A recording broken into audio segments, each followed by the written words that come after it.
শীতের রাতে এরকম অর্ধেক পা কাঁথার মধ্যে দিয়ে কাঁথা সেলানোর মজাই কিন্তু অন্যরকম। আর এটা শুধু তারাই বুঝতে পারবে যারা নিজেদের শৈশবটা গ্রামে কাটিয়েছে বা শৈশবের কিছু অংশ হলেও গ্রামে পার করেছে, গ্রামের জীবনযাপন দেখেছে। সো এটা কিন্তু আমার বেশ পছন্দের একটা কাজ।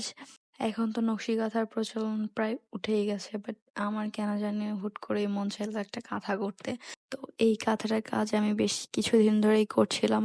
অনেক রাত পর্যন্ত কাঁথার কাজ করার পরে যখন শুইতে যাব ফোনটা হাতে নিলাম, ঠিক তখনই আমার চোখে পড়লো এই বেটার রিলস, যেটা দেখে আমি আর লোভ সামলাইতে পারি নাই। আমার প্রচন্ড ক্রেভিংস হচ্ছিল যে এরকম সসের ডুবো ডুবো একটা চিকেন আইটেম খাইতে। তো আমি রান্নাঘরে গিয়ে ফ্রিজে এরকম একটা গোশের টুকরা পাইছি যেটা ভালো মতো বরফও ছাড়ে নাই, আমি বের করে রাখছিলাম কিছুক্ষণ আগে। তো এটাকে আমি ফার্স্টে এরকম কেটে নিছি আর একটু কেচে নিছি আমি।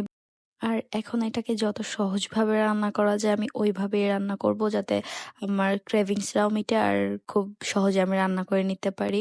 সো এখানে আমি ফার্স্টে একটা লেবু চিপে নিব। আর একটু 1 চামচ পরিমাণ, আমি তো পরিমাণ এখানে দেখাই দিতেছি, সয়া সস নিয়ে নিব।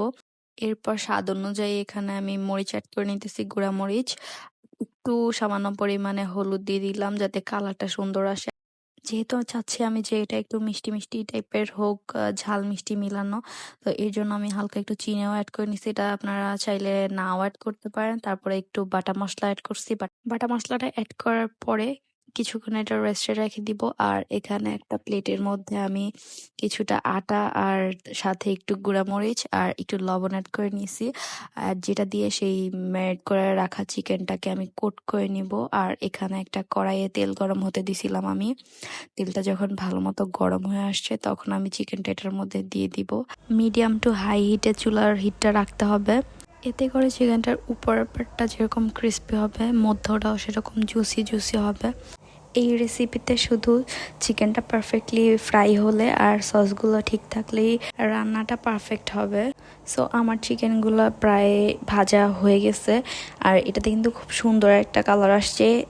এখন যেই কড়াইয়ে ভাজছি এই কড়াইয়ের তেলটা কিছুটা ঢেলে রেখা যতটুকু তেল লাগবে অতটুকু তেলের মধ্যে আমি এখানে টমেটো সস আর হচ্ছে চিলি সস আর সয়া সস, আমার কাছে এই 3 টাইপের সস ছিল, এই 3 টাইপের সস আমি অ্যাড করে নিব। আমার মনে হয় এতটুকুই এনাফ। আর এছাড়াও যদি কোনো সস আপনাদের হাতের কাছে থাকে তো আপনারা ইউজ করতে পারেন, সেটাতেও টেস্ট ভালো আসবে। এরপর আমি এই সসগুলোর মধ্যে আরও বেটার ফ্লেভার আসার জন্য কিছুটা রসুন কুচি আর কিছু ধনেপাতা কুচি অ্যাড করে নিব। আর এটা সুন্দর মতো যখন একটু ঘন হয়ে আসবে তখন এটার মধ্যে আমি দিয়ে দিব ভেজে রাখা চিকেনগুলা। আর এটা এখন ভালো মতো মিক্সড করে নিব। এটা এমনভাবে মিক্সড করতে হবে যেন সব জায়গায় সসটা ভালো মতো লেগে যায়, এতে করে এটা বেশি টেস্টি হবে। আমার চিকেন উইংস অলমোস্ট রান্না শেষ হয়ে গেছে। এখন এই খাবারটার সব থেকে মেইন যে জিনিসটা সেটা হচ্ছে নাগা মরিচ বা বোম্বাই মরিচ। তো আমি এই বোম্বাই মরিচটা কুচি করে নেব। এখন একদল লোক এসে বলবে আপু এটা তো বোম্বাই মরিচ না, এটা তো কাঁচা মরিচ। ভাই, বোম্বাই মরিচ না থাকলে তখন এরকম কাঁচা মরিচকেই বোম্বাই মরিচ বলে মনে শান্তি দিতে হয়। সো তোমাদের কাছে থাকলে তোমরা ইউজ করে নিবা। আর এই দেখো আমার ফাইনাল রেজাল্ট, দেখতেই এটা কত লোভনীয় হয়েছে তাই না? তো আমার এই ভয়েস ওভার দিতে গিয়ে আবার জিভে পানি চলে আসছে, এটা এত টেস্টি হয়েছিল। এটা লুকিংটাই জাস্ট ওয়াও। সো এখন আমি এটা টেস্ট করব। নিজের রান্না নিজে তো সবাই ভালোই বলে সবসময়, সো আমিও বলবো এটা বেস্ট হয়েছে। আর এটা বানাইতেও কিন্তু তেমন বেশি সময় লাগে না, খুব ঝটপটি এটা বানাই নেওয়া যায় আর খাইতেও খুব বেশি ভালো হয়। এখন আমি আমার ফুড এনজয় করতে থাকি, আর তোমাদের যদি খাইতে ইচ্ছা করে তোমরাও ঝটপট রেডি করে নাও। তো আজকের জন্য টাটা।